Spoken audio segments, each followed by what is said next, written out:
When I first watched this advertisement, maybe as a non-disabled person, I thought, yeah, this kicks ass, this is great, this is tough, and it made me want to watch the Olympics. Obviously, after that, through talking to people as well, I can see the viewpoints of that not everyone can be a superhuman, and what, as Stanley said, what happens to everyone else? Is it just the elitists that are acceptable in society? And there are questions there that I won't necessarily go into here, but as a piece of advertising, I think it can't be denied that it's powerful stuff. It's saying we're tough, we need to be taken seriously, we don't want your pity. There's no hint of worthiness, but in reality, the R factor is still something that's very difficult to get away from. And it's something that's very important, especially if we're talking about reaching mainstream audiences. And interestingly, with your mainstream, I think very much in a way, rather than what is the mainstream, what is a mainstream audience? Who are the people that go to mainstream performance?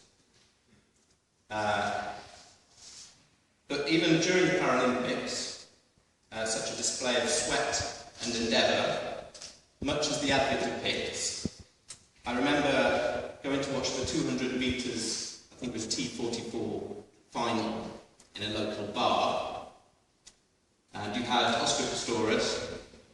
He fled out of the blocks, he led until the final quarter. Oliveira from Brazil sped past him at lightning speed, almost, superhuman, you could say, I guess, and won the race in the final quarter. It was an incredible moment. It was full of excitement. The stadium was packed, and it was inspiring to watch. But still, around me, you could hear comments of, didn't he do well?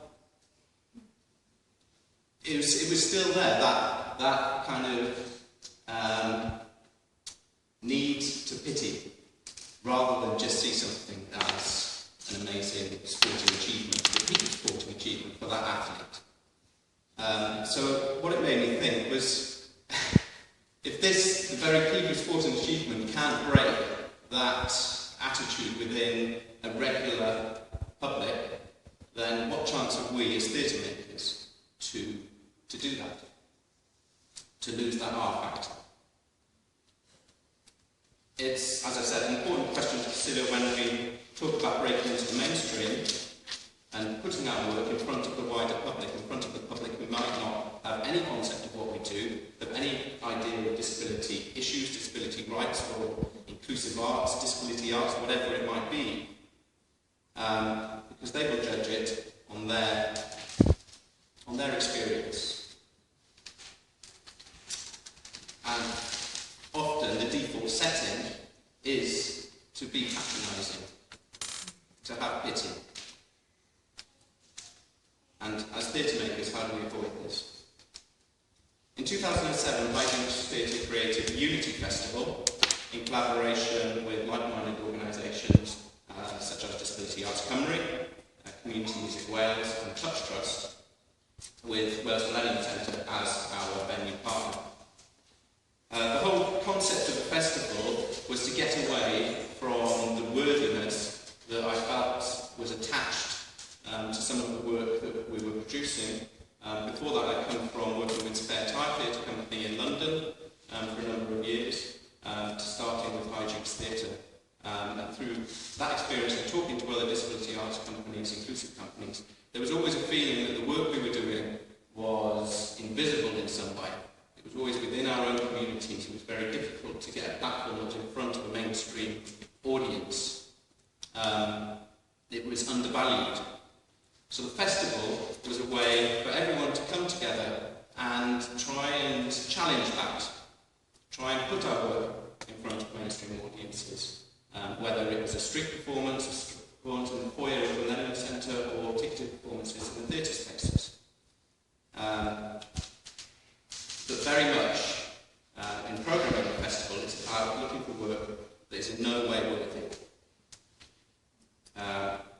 To only present the best examples we can find of post-inclusive practice and entertainment on community and professional level that can appeal to everyone. Because I truly believe that despite my experience in that bar during the Paralympics, theatre, and we include circus and dance, has the power to transcend that R factor. Because theatre, if a piece of theatre is powerful enough and brings the audience into its world, if you're fully involved in that world, in a way, the disabled element becomes irrelevant. If you produce a powerful piece of theatre that works, that is on its own merit, an enjoyable evening, then your regular theatre goer goes home not talking necessarily about the disabled element, but about the wonderful piece of theatre they've seen. Which is a tricky concept, because often it's the inclusive nature or the disabled element of the theatre which actually makes it more interesting as well. So there's a kind of paradox there, which is quite tricky. In programming the festival, we quickly learned that the importance when presenting performance to mainstream audiences, the quality of the product had to be at the highest, without a hint of worthiness. But it's a tough call. As a company working in this field, especially maybe with learning disabled artists, you can ill afford to fail if you're putting your work out there. But if you cannot fail, how do we learn? As a programmer, I've looked and seen pieces of work, pieces that succeed in completely losing the R factor, and pieces that have made me visibly cringe in the audience. Never a good feeling for anyone. But as a theatre maker, I know I've made mistakes too. I'm sure we all have. But if we're talking about taking our work into mainstream venues, in front of mainstream audiences, it becomes more important that these mistakes stay invisible, stay in an experimental stage. At this stage, I'd like to focus on two pieces that I feel have transcended the R factor. The first was a collaboration with Frantic Assembly, which we produced as a residency hosted by Hijinx Theatre, which led to performances at Unity 2013.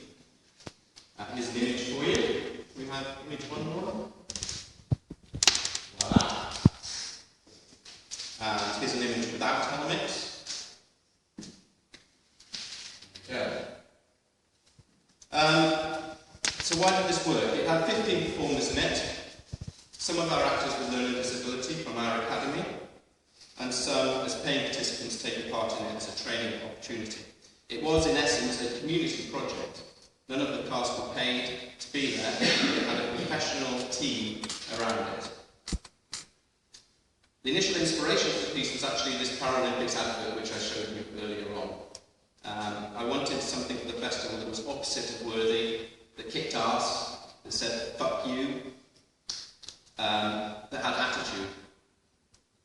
And Frantic seemed like the ideal company to take the mantle. That was the theme, but still, it had every chance of going wrong. Frantic were a company that weren't known for working with inclusively or with people with learning disability. At one stage, I became very worried about the results because the theme morphed into superheroes and the participants' hopes and dreams, which for me just immediately becomes, if you work in a community setting, hopes and dreams so often is a theme that you end up in that can take you down the route of that sort of worthy piece that we were trying to avoid. So how did it work? So first, the team from Frantic were vastly experienced. We had a choreographer called Steve Kirkham, who worked on a number of Frantic shows and been principal dancer with a number of Matthew Vaughan's productions, and was a hugely experienced choreographer in his own right as well. So he brought a wealth of experience to the whole project, and his level of experience shone. And Steve was supported by two separate choreographers during the course of the residency. And I think that's something that's important. Often when we're working in a community setting, we understart things, and it really has an effect on the value and the quality of the end product. And when you're working inclusively, it needs numbers often. The designer that we used was also top drawer, Ria Matthews, who had just come from designing Olympic States at Bianco. She was a very edgy designer, and that's what we were looking for in this piece, and she was perfect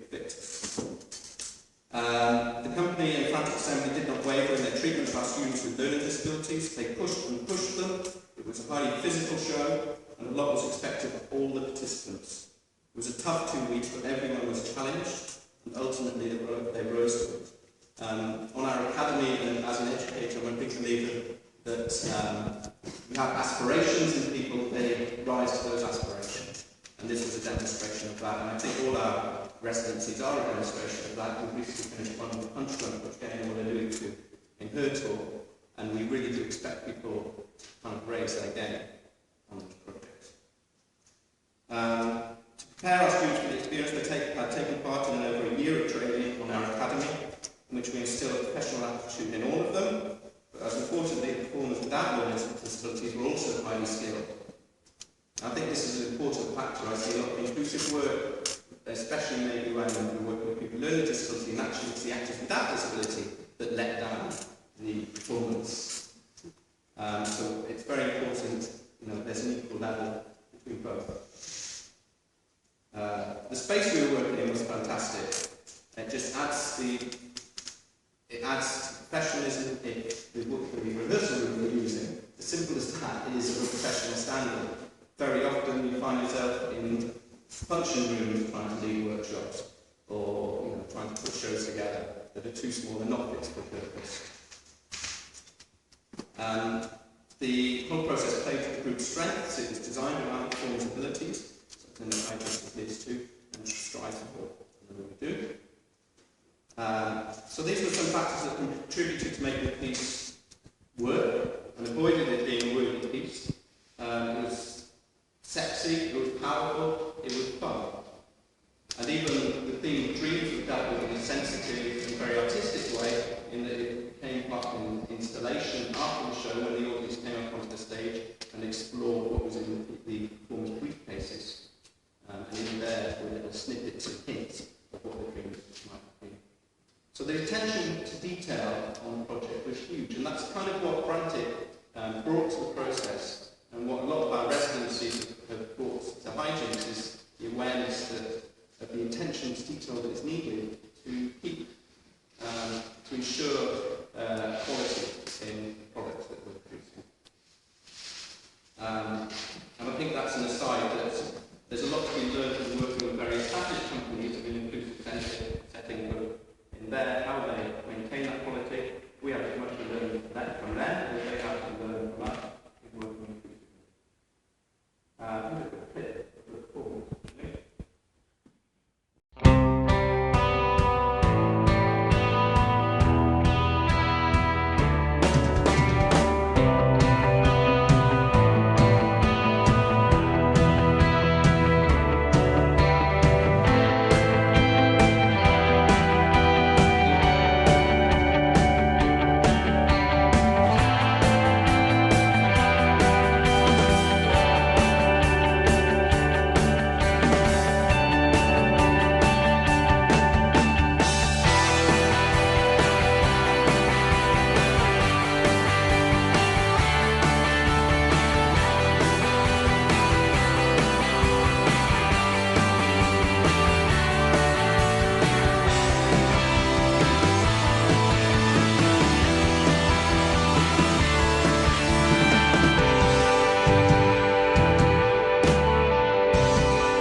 But it was a pleasure after that performance, because obviously that was in a public space we had a passing audience because there was a main show house on in the main space, Singing in the Rain or something like that. So you had 2,000 people coming through the work at any time at the same time. So at one time there was at least 500 people on all the balconies overlooking the whole performance. Totally random audience, not our own audience that you'd expect at a Hijinx show. It was a pleasure to have people coming up to you after that and not talking about disability, but just saying, wow, that was great, thank you.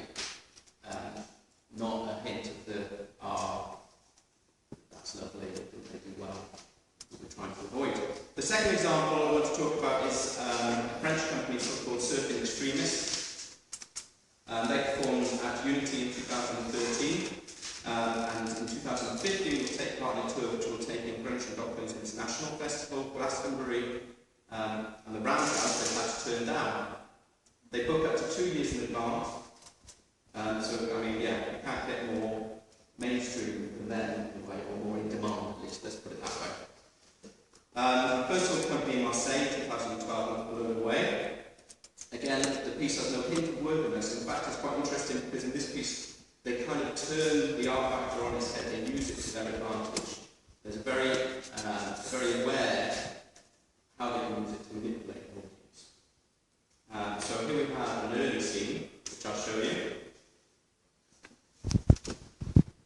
Okay, so here we have an early scene, and what we have is Remy, who, I think you can see here, is a wheelchair user, and the two non-disabled performers are teasing him by stealing his, what I've been told is called a urine bottle, and keeping it from him. The next image. So here we have two non-disabled performers using Remy's mouth to play a game of swing ball in this scene. It's actually quite uncomfortable at this point because you watch the show and as an audience member you hear the audience laughing and I was laughing myself at one point, but then you kind of, there's an uncomfortable feeling of this is actually quite demeaning, quite low for this character at this moment. But of course Remy in the end wins out. So the next scene we have, no, there's one before that. The one before that we had was Remy, like I said, trying to unbalance the two non-disabled performers by using sub-level sound. And the next one we have is, there you go, this is Remy trying to throw over at the end of the show. So this is his revenge. He ends up killing everyone. But it's an interesting show because it's next page. Yeah, in essence it's a very simple story of a downtrodden character eventually getting his revenge, and is simply an excuse for some jaw-dropping acrobatics and clowning. But why it's interesting for me is, as I said, it reverses that Ahhh Factor. So there's very much an awareness of the manipulation they're having with the audience. But it's a device that has the risk of going wrong, and at times the level of treatment Remy receives is ridiculously demeaning. That it made me feel uncomfortable, as I said.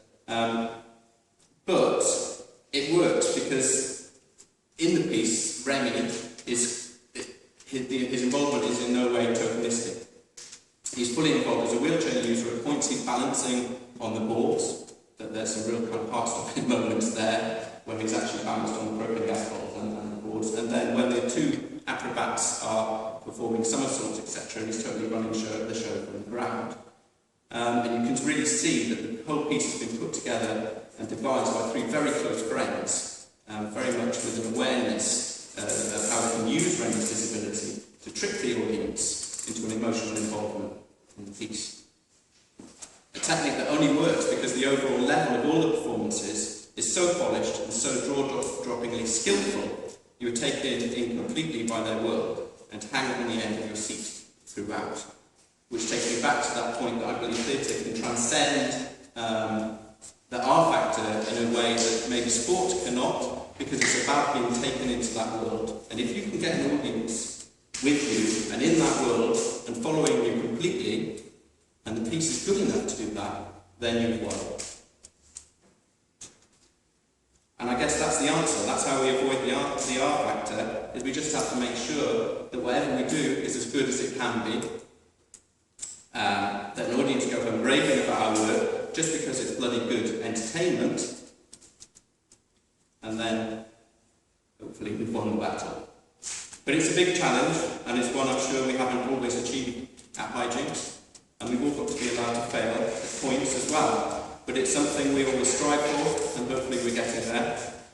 But I'll leave that conversation. I think Aidan's going to touch on some of the more recent projects we've been doing in her speech. I've got just a video to finish with. It's just some of the work that was programmed at Unity 2013.